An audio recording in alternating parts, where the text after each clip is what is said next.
Constructing your life is about much more than just building a bank account. Each week, join real estate entrepreneur and mindset coach Austin Linney as he interviews guests who are constructing their dream lives and impacting the world around them on a daily basis. If you're an entrepreneur or wanting to start a business, or you just want to hear motivating stories of how others have overcome the odds, you are in the right place. And now for your host, Austin Linney. Guys, welcome back to Construct Your Life. So happy to have y'all in here. We have Milena. She got me to say it right? Yes. Well done. This is the hardest part of the podcast for me, is getting people's names right, because I don't want to disrespect them. Guys, she's here today to talk about hustle, her favorite word. She loves to hustle. She loves to work her face off. No, I'm just kidding. We are going to talk about the opposite. So how are you doing today? I'm doing okay. She's hanging in there, guys. She's playing her today. We appreciate it. Guys, she will suggest that you warm up before you start swinging kettlebells around. Especially heavyweight kettlebells. Definitely warm up. Don't do it at the end of the day when you've been working all day and then you decide to get a workout in and you jump right in with the heaviest kettlebell you own. It kind of, it's kind of like, that reminds me of working, really. Mm-hmm. When you jump in and you go full on without warming up, you end up hurt. That's kind of it's I love that analogy, because basically what you're doing is you're not putting yourself first. You're not priming yourself. You're just, this is 2 weeks ago. I spent some time for the first time in 3 years with my best friends from high school. And I can't stand their jobs. They all work in corporate. They're all bosses. And he was working up to the golf course. He was working because he didn't work on the golf course? No, he actually didn't, thank goodness. But he finished what he was doing, but his analyst dropped the ball while he was on vacation, and he was working 4 a.m. every morning, getting 2 hours of sleep. And it drives me crazy that is the strain that corporate America puts on people, that I wouldn't say they expect it, because they're not outwardly expecting it, but that is where we are in society, and that's what you preach, and it's what you're about. And so what I like to do with my guests is kind of let them share their story, and we can go from there. Yeah. Did you say the analyst dropped the ball while he was on vacation? Yes. And basically just said tough cookies. Isn't that kind of expected? Normal, as it should be? Truth. Yeah. I mean, that's what vacations are, right? Yeah, exactly. Well, my story, to keep it fairly short here, is, I used to hustle a lot. And originally from Bulgaria, that's where the accent is from. And when I'm hurt, the accent shows up even more so. So that's what happens. But came to America to chase the American dream and get an MBA in international marketing in San Diego, and then get into a marketing career, which was my dream. Love marketing, always been intrigued by it. And got going with that. I worked for a media company before the .com, way before the .com, when I started their internet division and had to explain to people how to spell Google at parties, and told them that it's a great search engine. So definitely dating myself. But yeah, I've been dealing with internet marketing, online marketing since 96, 97. I remember presenting to a room full of people on the potential of internet marketing back then, when they were just putting, 5%, 7% of their budgets to online. And look at what the pandemic did. All of a sudden, overnight success, everybody's online. So, yeah. So then I, after working for the media company, I worked for a ski resort for 10 years, got paid to ski. It was a great job. But at some point in time, I kind of got done dealing with the bureaucracy and the paperwork. And I wasn't really able to really perform as a marketing director, because it was a quasi-government agency. So I decided to, social media was really picking up, and I decided to start my own digital marketing agency, and it did really, really well. I had phenomenal clients.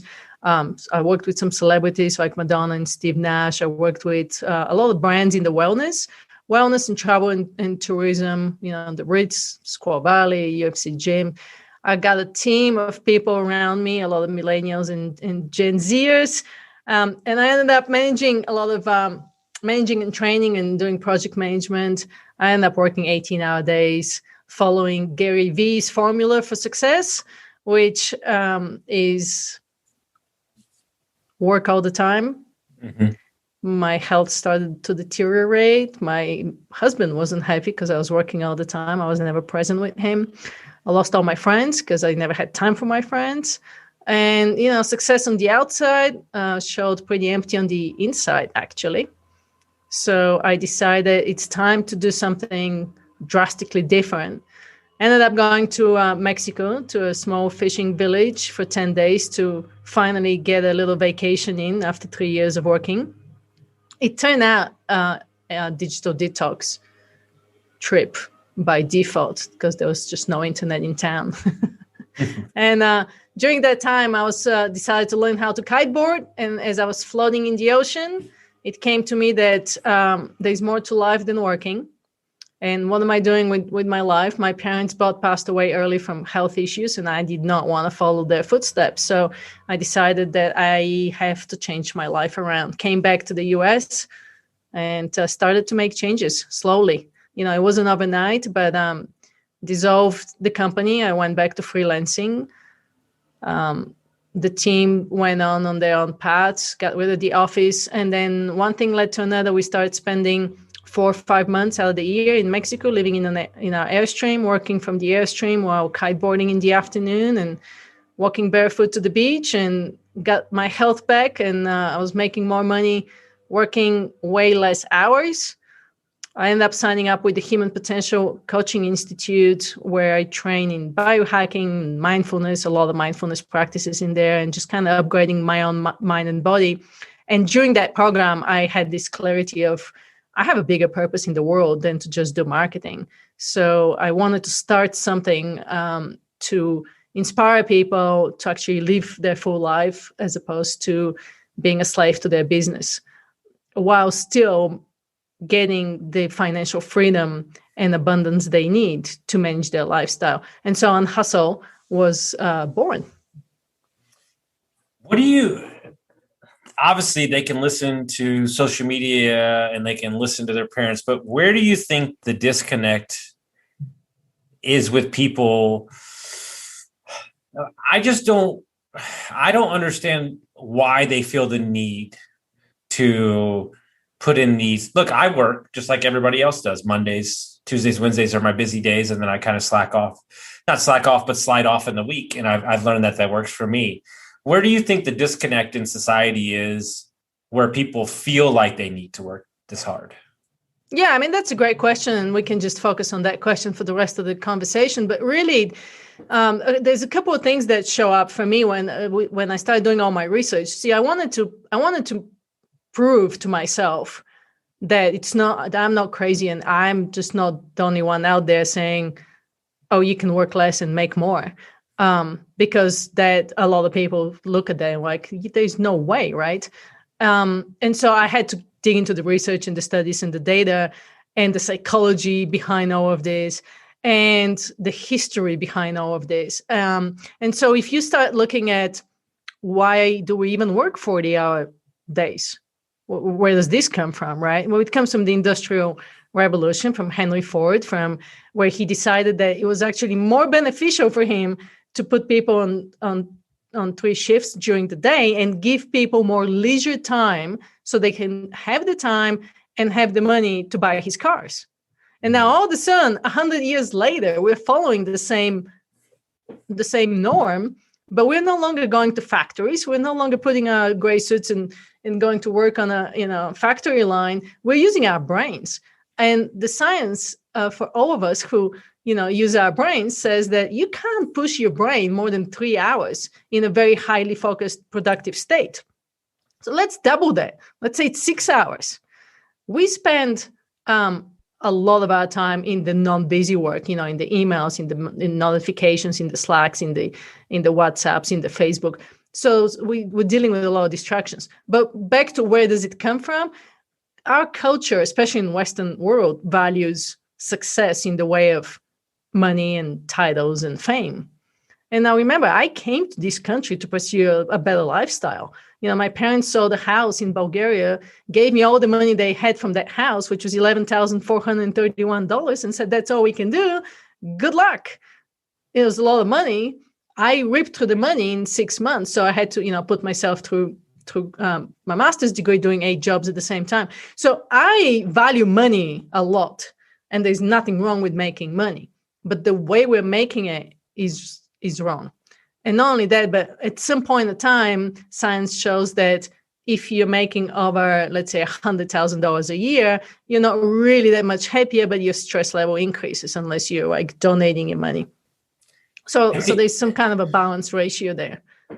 Well, what's interesting to me is I think we've screwed up that we think time in work matters more than being effective. And one of the things we talk about all the time is being potent with your time, like working and being effective.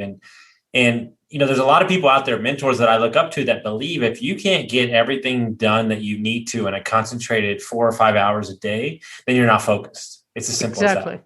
Yeah. Exactly. Well, that's what it comes down to. And so we skew our priorities. Instead of focusing on, 3 or 4 things every day, we focus on 20.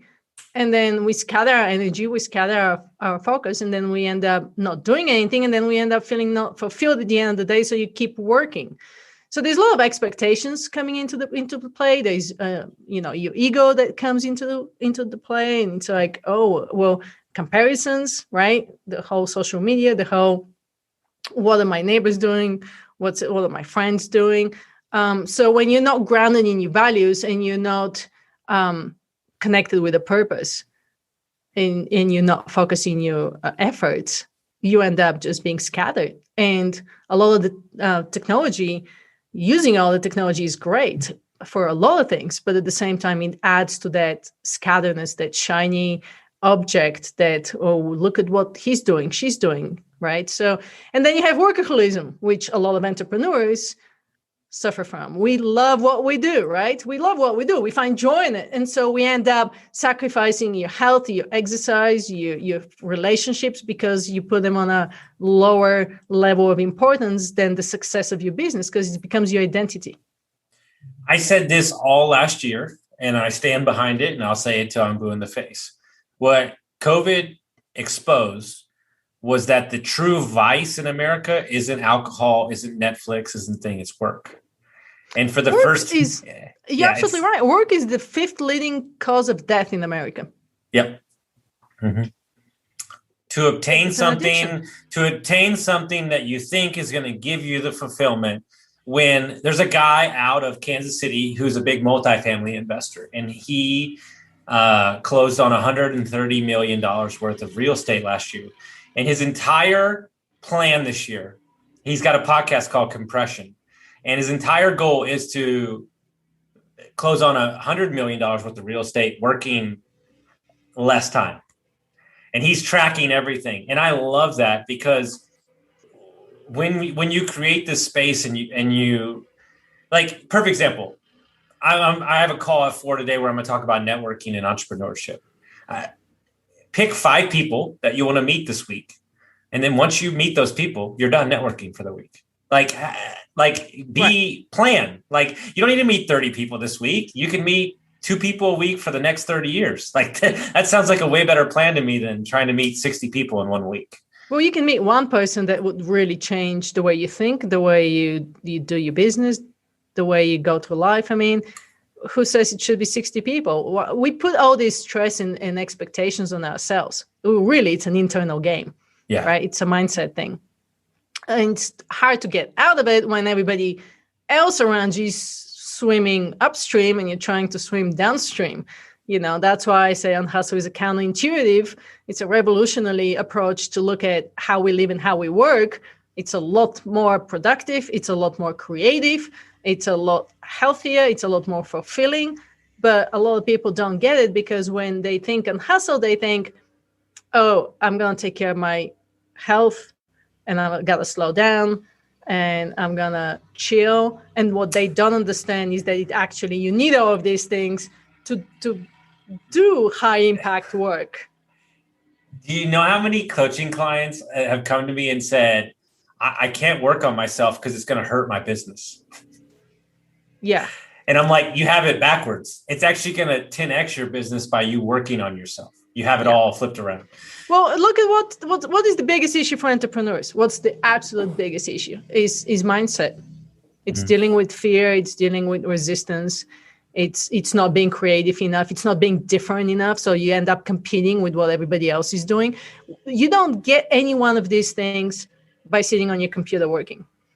You get them by going out, climbing a mountain, sailing an ocean. You get it by, I just went with my husband. It was so funny this last Easter. Yeah. So on Sunday, we said, let's go take the dog for a walk.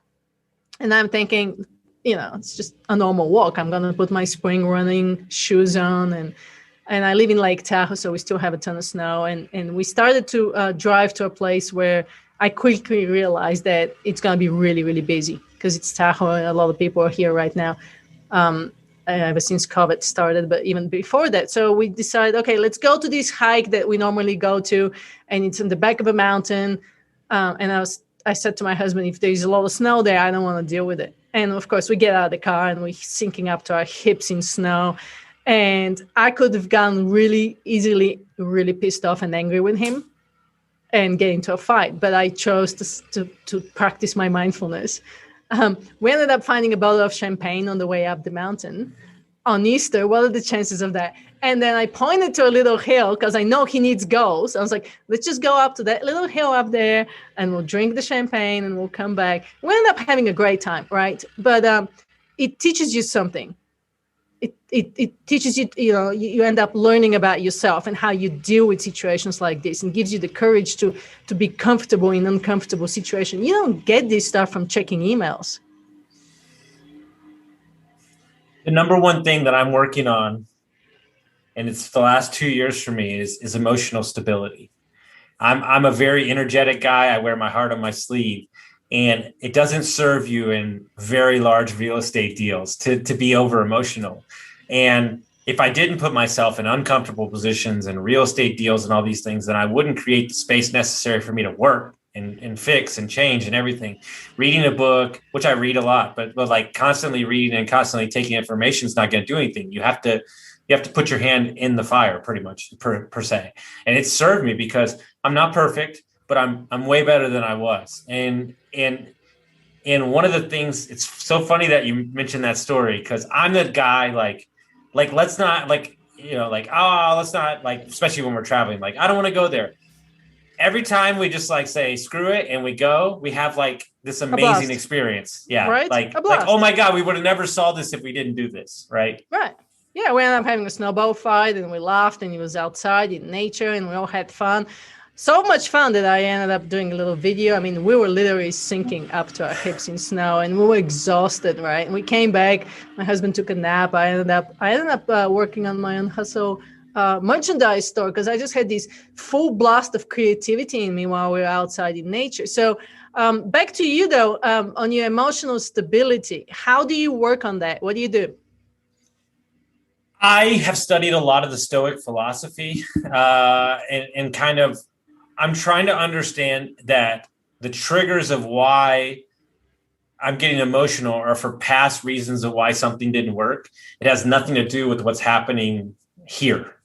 And I guess just over time, being in these situations over and over again, have created more of a neutral way of thinking. And so because of that, I just had this conversation with myself, like it's not needed. Like, focus on here. Like, what I'm also doing is I have a lot of stuff going on and I have a lot of stuff that I'm excited about, but I realize that not everybody needs to hear all the things that are going on. Like, what serves this conversation? Let's talk about that one thing and then move on. Yeah. And something I've taken, and I'll be honest with you, this is the hardest thing I've ever done in my life because it's not my thing. But journaling, 16 days in a row, I'm loving it. Like, I feel like I'm writing a letter to myself every day, and it just feels like I'm getting some stuff out. And I haven't gone and looked at it yet, but I will soon. And I'm so excited about what's going to be in there over the years and months to come. Nice. Yeah. I mean, journaling is such a powerful practice. It's a very, again, science proven, only 4 days of journaling, 20 minutes a day. You could put yourself in a better mood, positive mindset, release stress, all of these things. So good for you. Do you have some kind of a meditation or mindfulness practice? Same thing, 16 days in a row. I'm on 5 minutes right now. And it's, as my buddy said from Spain, he doesn't even call it meditation. It's shut the fuck up. Shut the fuck up for 5 minutes. So we got 5 in. I'm gonna take it to like 7. And I'm gonna keep extending. It's the first thing I do when I wake up. I read, I do the meditation, and then I journal, and then I go out for my 45-minute walk. And I need to start doing it at night too. I'm feeling there's a lot going on right now, and I feel like more in control. Yeah, because that was the one thing that really flipped the switch for me when I was in that hustle mindset to get more intentional and more just have an easier time to deal with stress was I did a mindfulness based stress reduction training with John Kabat-Zinn. And it was 20 minutes a day, every day. And it was like somebody flipped the switch in my brain when I was doing it. It was just all of a sudden it's not just the meditation necessarily part, but it's how you go through your days. Yeah. From a lot less reactive, less stressed out mode. Well, as a perfect example, I'm dealing with something right now, like a deal, and you're just like, fuck, I don't want to be dealing with this, but I'm going to control what I can control. And that's how the rest of the stuff I know, but people don't, entrepreneurs especially, don't feel that way because this sale didn't happen or this didn't think, okay, well, great. Well, maybe you're open up for an opportunity that you didn't even know was coming. Like, right. And we have to create this abundant mentality and move away from the victim mentality. And what I wanted to talk to you about is from your training and kind of what y'all preach. Let's get real tactical for a reason. Anybody that's feeling stuck, anybody that's kind of this conversation is resonating with them, how do they go about? Because this is not an easy process. For me, this has been a 2-year odyssey and we still a long way, but every day working on it. How do they go about shifting the narrative? Yeah, it's a great, let's get into it, some tactical things. So the one thing that I can tell you what helped me, and then we can talk about what biology, right? Neuroscience and biology, how to make biology work for you instead of against you. Because what works for me may not work for you. But what worked for me was actually taking a little bit of time in the morning, like you just mentioned. And I call it the Unhustle morning rituals. I don't preach getting up at 5 a.m. Because I preach of working with your biology, like knowing your chronotype, knowing when you're most effective, most efficient. I don't even use an alarm clock to wake up. I leave my body determined. But then I have these Unhustle morning rituals that I've dubbed like the sunrise method, which are really, really important to me. And I choose from them based on how I feel. So I don't do all of them as a routine. But basically the rituals that I've studied and again, based on science, the S stands for sleep. And so in the morning, you use the sunlight or daylight to change your melatonin so you can actually improve your sleep. So that's the S. U stands for unplugging or starting your day without your phone, because the minute you check your emails, news, messages, it puts you in a reactive mode. It puts you you get stressed out. So then you can't think of your priorities and you can't actually get any work done with more of a clear mind. N stands for spending time in nature. So I heard you say you're going for a walk outside, and in that time, you can practice a little bit of mindfulness or gratitude or whatever it is. Just being with your thoughts is how you change the narrative, how you talk to yourself about what's important. Changing your stinking thinking is kind of the idea for that. Just being alone with your thoughts really is the goal there. But nature is such a healing agent in our life that if you live close to nature, it's great to take advantage of it. R stands for reading and writing. So I heard you like journaling or reading something inspirational, even if it's just a page. sunrise. I is for intention, like what are like the 3 things you want to get done today. S is for the stillness. It's your mindfulness meditation practice, gratitude. Maybe if you're not into meditation, mindfulness, just maybe drink your coffee and take 5 minutes. Like you said, shut the fuck up for 5 minutes and just do nothing. Just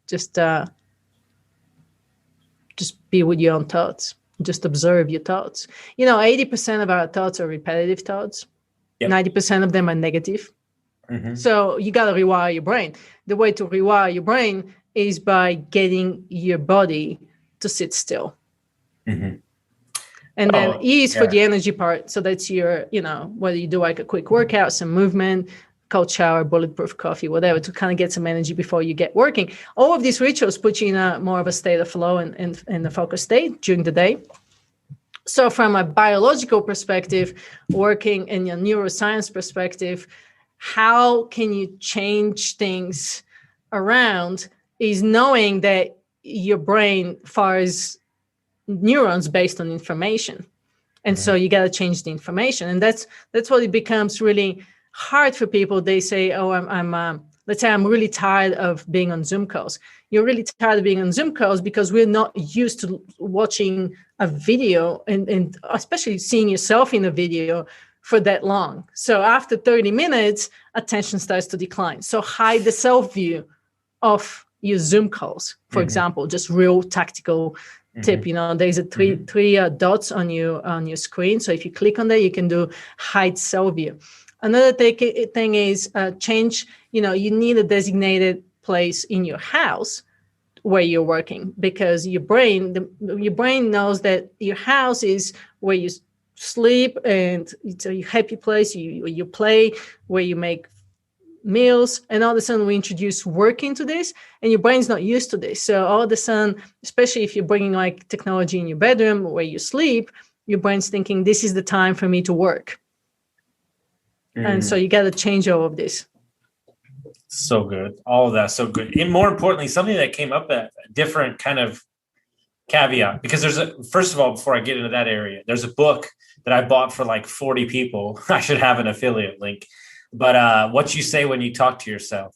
And that whole book talks about the synapses of the brain and how to rewire your brain and how to start it with affirmations, and everything starts with a thought. And it's just one of those foundational books that's so important. Coming who I help in the recovery space and all that stuff is, you just kind of have to like replace bad habits with good ones, and it starts in the mental space. But something that's very interesting that you came up when you hit on the word energy is, and I have this habit too, or used to a lot, is that I think that because we have these distractions and because we have all these things happening to us and we're not taking the time in the morning, I don't think that we as a society, meaning the main person, even knows how to show up. Like they don't even know their natural state, because we're so inundated with lights and Netflix and everything. And so their identity is wrapped up into how somebody else views them. And I think that's a bigger issue than people understand, because if you don't know who you truly are, if you haven't spent time in nature, if you haven't spent time disconnected, then you're going to operate in that elevated anxiety state, because you're not living in your truths. And that's the massive disconnect in identity and what we're doing. And that's really what fuels the anxiety with inside people. Exactly. So a really good journaling prompt for that is to ask yourself, who are you without the doing? Man, that's so powerful. Because we had a guy on our other podcast, and he said, I want to ask you a question. If it wasn't on Instagram, like, would you go to the gym? Like, what? Like, do you go to the gym for social pressure, or do you work out because you actually want to work out? And it's one of those questions that if you sit with it, it's a really important question. And it really took me back, and it made me sit like, am I getting healthy? Is it just for me?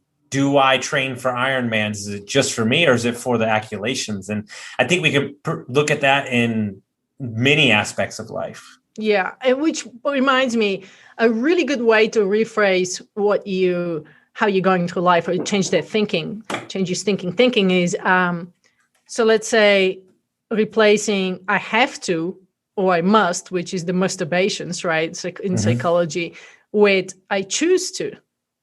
Mm-hmm. So in your case, I have to get a workout in. Yeah.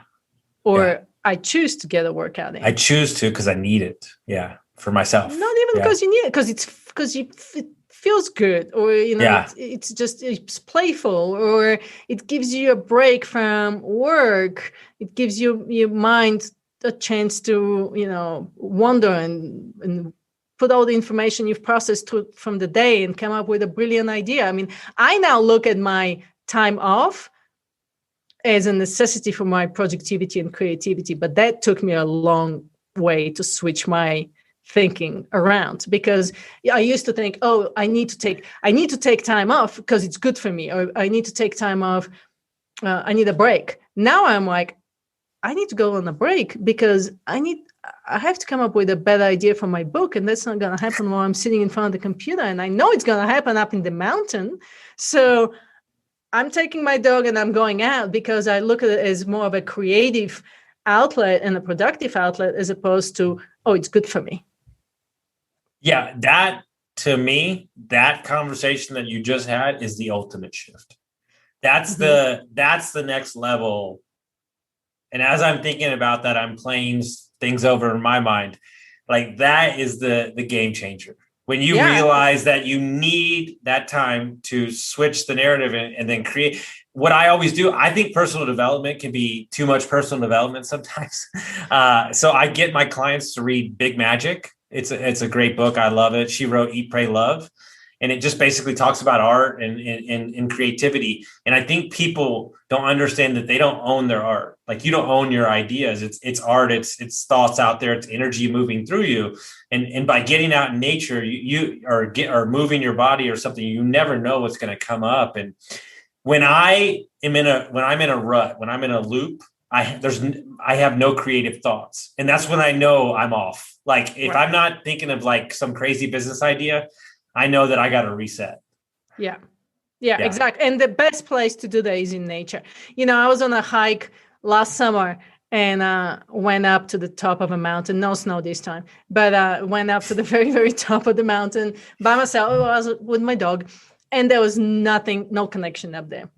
Mm-hmm. So I sat on this rock, and I couldn't use my phone, right? And I was like, I wonder if I can. All these words started to come to me, and I was thinking, I'm just going to write a poem. I don't write poems. And all of a sudden, this poem comes to me, and I actually had to use my phone to put it in the notes. And it just kept flowing and flowing and flowing. And all of a sudden, I'm like writing this poem. And it's funny because I have a group of people I'm taking through right now on a little kind of unhustle mastery, like a mastermind program. And they're one of the challenges for the week was to write a poem. Doesn't matter how long or how short. And one of them just sent me something really beautiful, and I was going, they got into their flow, because it's so we're such creative creatures, and we've completely pushed that down with everything that we're doing. And if you look at entrepreneurship, entrepreneurship is in decline. Creativity and innovation are in decline. Mm-hmm. And so when I look at Unhustle and I look at what I'm trying to do with Unhustle, I'm going, we need to save society. We need to save entrepreneurship. We need to save our businesses, because we are falling behind other countries. Mm-hmm. Yes. All the above. Yes. I just finished a book, Nomad Capitalist, and he helps entrepreneurs retire or move their business overseas. And he was beating the drum of, you egotistical Americans need to understand that you are losing the race, and you're not the country. There are aspects of the country, whether it be business, schooling, whatever it is, that we're not as far ahead as we think we are. In some cases, we're losing. And more importantly, it's because you hit it on the head. The creativity part is lost. Everybody just kind of follows suit. And what I do, and people think I'm this, like, I've said it a couple of times and they're like, what? A lot of times people will quote quotes back to me, and I'll be like, who said that? That's awesome. And they're like, you said that. And I'm like, what? And I feel like, and it happens in my writing and it happens speaking sometimes, I feel like I black out. Like, I don't remember I said it. And I've learned to just go with it. I don't care about the spelling. I don't care about things. I just write. And so you're in flow. And I can't stop till I get the thought out. And I've read it back.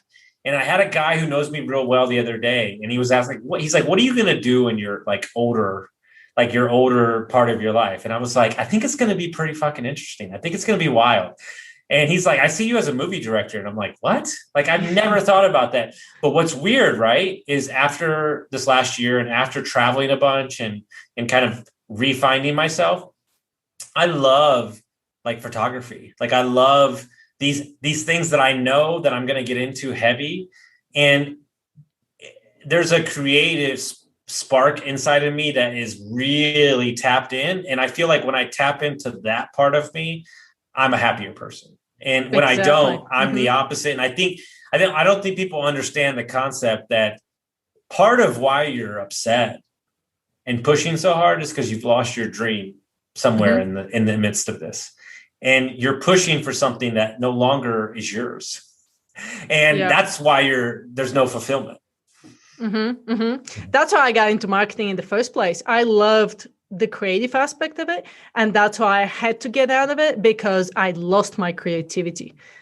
Because all this hustling 24/7, sleeping with my phone, I lost my creativity, which was the very reason my clients were hiring me for, right? And all of a sudden, I was still producing and they were still loving the work, but I knew I had lost it. And I wanted to get out because I need to be creative. So I just watched 2 movies. You're talking about not losing your dream. I just watched 2 movies with 2 amazing athletes that you might have seen. One is with Alex climbing El Cap without a rope. I haven't watched it yet. My girlfriend's talked about it a bunch. Yeah. Amazing. If you want to talk about, the guy climbed El Cap without a rope. I'm going to watch it tonight. So it's insane. And the other one, just as insane, is about this girl out of Hawaii, Bethany, who lost her arm to a shark attack. Yeah. And then she just crushed it with surfing. So talk about going after your dream and overcoming whatever fear you have along the way to just pursue that. And, I'm all for when I talk about hustle, I'm all for grit. I'm all for hard work. I'm all for meaningful work. There's no question about that. But I hate and I don't stand for this mindless hustling that we've gotten ourselves into that jeopardizes our creativity and performance and well-being. Mental health among entrepreneurs is not a pretty scene. There's 2 things I'll share, and I'll wrap it in what I give advice to young kids. Just because you can buy the deal doesn't mean you should. and the best deal that you might buy might be the one that you don't buy. And so the same thing, just because you can do the work because you're awake doesn't mean that you should actually be doing the work. Like mindless work does not really yield it doesn't yield actually what you're looking for. And so before we get out of here, is there any message that you want to share with every entrepreneur that's listening out there? The only message I want to share with every entrepreneur who's listening out there would be to just ask yourself, what are you hustling for? What's the end goal? And if that fulfills you and that drives you, then by all means keep doing it. But if something's missing in your life, then do the necessary changes to address it before it's too late. I couldn't agree more. If people want to find out about your mission, what you got going on, how would they do that? My website is unhustle.com.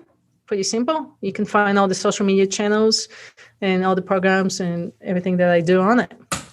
Guys, thank you so much for listening. If you like this episode, make sure you send it to a friend, rate us and review us, and we'll see you next time. Thank you.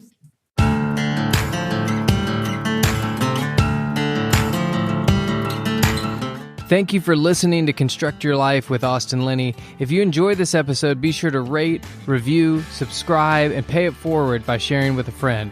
Most importantly, take this opportunity to start constructing your life by taking immediate action on what you learned. For show notes, resources, and more information on one-on-one coaching with Austin, visit constructyourlifepodcast.com.